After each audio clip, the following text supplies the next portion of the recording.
Bonjour à tous et bienvenue sur ma chaîne Ma vie en Thaïlande du Sud. Aujourd'hui, je vais vous parler du Laos parce que récemment, j'ai été obligé donc d'aller faire un visa. Je vous ferai un épisode d'ailleurs sur mon visa puisque maintenant que j'ai toutes les données, je vais pouvoir enfin expliquer ce qu'est mon visa non-O et que d'ailleurs beaucoup d'entre vous seraient susceptibles de vouloir faire ou pouvoir faire. Comme mon visa arrivait à sa fin et que j'avais pas assez le temps pour fournir les papiers supplémentaires qui m'ont été demandés, j'ai donc été au Laos pour refaire une demande de visa non-O parce que je suis marié à une étrangère qui a un permis de travail en tant que professeur en Thaïlande. Donc sur mon visa, c'est bien écrit que ma femme travaille dans telle école. Donc je suis parti au Laos pour faire mes papiers. Parce que effectivement, moi la Malaisie c'est plus près. J'avais toujours choisi la Malaisie pour des raisons de temps et d'argent, parce que c'était moins cher et c'était plus rapide pour moi d'aller à Penang. Sauf que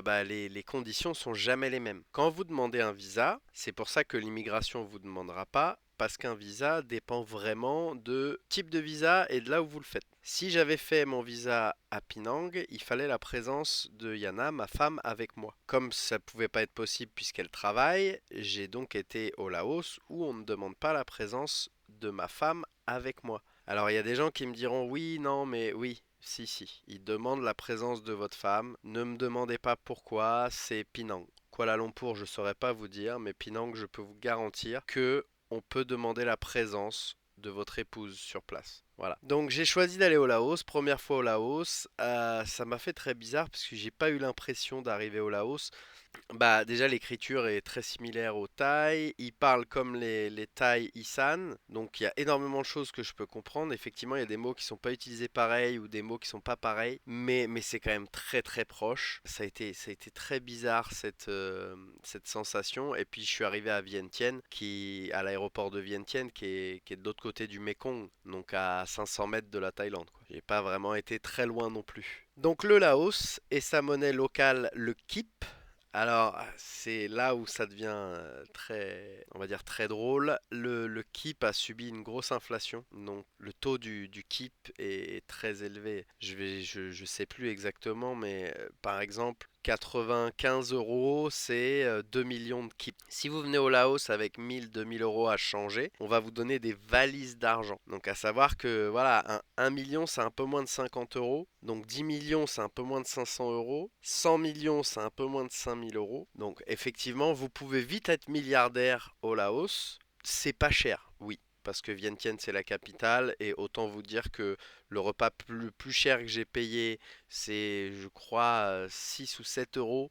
Aller trouver ça à Bangkok, voilà, c'est très impressionnant. Alors, je vais vous donner mon avis personnel. Ça paraît un peu plus sale que la Thaïlande et un peu plus abandonné. Voilà. Maintenant, après, j'ai des avis extérieurs. Je les partagerai pas tout de suite. Je vais attendre d'y retourner, d'en connaître un peu plus.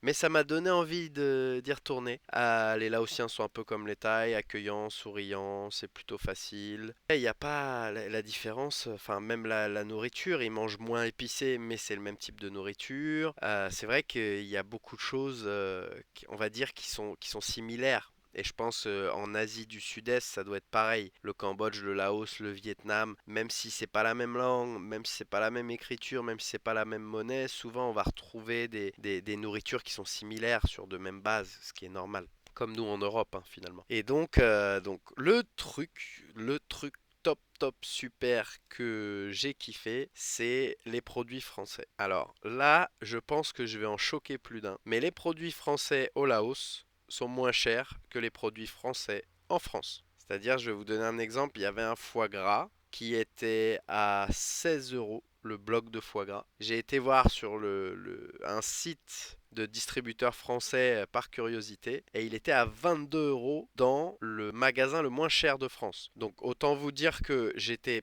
plutôt surpris de me dire que je peux avoir accès à des produits français fabriqué en France, moins cher qu'en France. J'étais quand même très surpris. Mais voilà, ça c'est le gros point positif. Le Café Vanille, c'est un restaurant épicerie français avec du très bon pain, des croissants, du confit, des salades incroyables, du gésier de canard, c'était le festival. Et tout ça pour 4, 5 euros, 6 euros le menu. Non, vraiment, c'est le top, le top. Donc ouais, si vous êtes en Asie et que vous avez un besoin de produits français, saucissons, enfin vraiment le bon cliché du français, la bouffe qui lui manque, vous allez dans un café vanille, vous aurez tout ce que vous aimez. Confiture, chocolat, saucisson, charcuterie, foie gras, pâté, chips, tout ce qu'il faut. Donc ouais, c'est vraiment, je leur fais un gros coup de pub, mais c'est vrai que j'ai vraiment apprécié. Non seulement c'est très bon,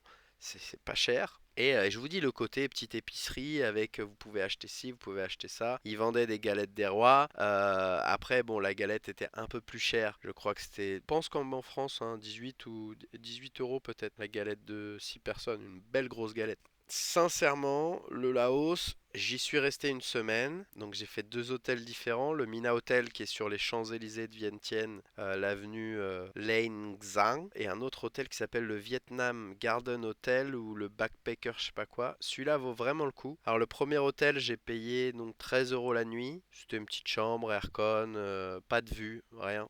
La fenêtre est donnée dans le couloir de l'hôtel.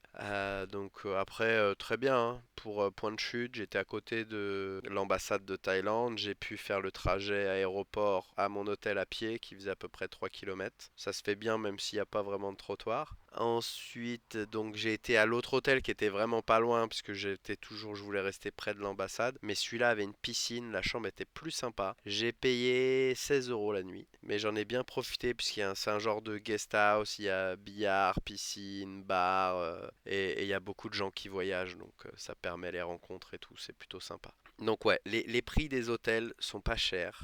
La bouffe n'est pas chère. Ça reste très joli comme la Thaïlande. Après, j'aimerais bien m'enfoncer un peu plus pour voir le côté local du Laos qui me permettra de comparer avec le côté local de chez moi. Mais c'est vrai que j'ai conseillé à tous mes élèves et tous mes amis thaïlandais d'aller au Laos si vous voulez aller dans un pays limitrophe.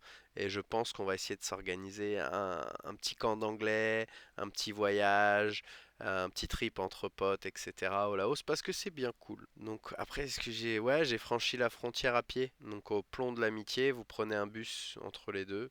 Ça se fait très bien, on vous demande rien. Il y a juste les papiers à remplir. Bien sûr, faut avoir un visa, faut avoir plein de choses. Quand vous rentrez au Laos, que vous n'avez pas de visa, il faut faire la demande de visa. Donc vous avez un papier à remplir. Vous allez payer. Je vous conseille de payer en dollars. Donc c'est 40 dollars. Oui, il faut avoir des dollars sur soi. Le dollar a une plus grande value que le KIP et vous pouvez vérifier la valeur. En gros, au Laos, vous pouvez payer en euros, en dollars, en bahts, en plein de monnaies différentes. C'est pas un problème pour eux, mais vérifiez bien les taux, ce qui est le plus intéressant pour vous finalement. Est-ce que c'est plus intéressant de retirer tout de suite d'équipe? Est-ce que c'est plus intéressant de ceci, de cela? Voilà, pour moi, j'ai retiré et j'ai échangé de l'argent et j'ai eu des dollars. J'ai un peu tout essayé. J'ai pas trouvé de solution meilleure ou moins chère, pas vous mentir. Mais ouais, j'ai bien apprécié le Laos. Mon visa s'est tout bien passé, impeccable, et je vous prépare un épisode là-dessus d'ailleurs, qui devrait en intéresser certains.